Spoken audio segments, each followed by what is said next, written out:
Happy New Year, merveille, na bino nyonso tout ba famille, ba bonne année na bino nyonso tout. Eh, to koti 2024. Eh, so ezeka na kolinga mota mokili, to nga to kota te, mais telemiza na bolingwa ye moko die notre pe nzamba lola to koti yango ba famille.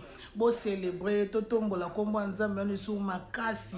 Po ebele bana mbeto hôpital, ba koti ba koma, ba misu ba loba te, ba mona te, ba ko su ko tambola te, munoko na bango esali su te, misu na bango emona susu te, mais biso to koti yango na bonne santé. Tika na tombola kombo nzambe wana, donc na kumisi kombo nzambe wana ba famille, nzamba lola sunga biso.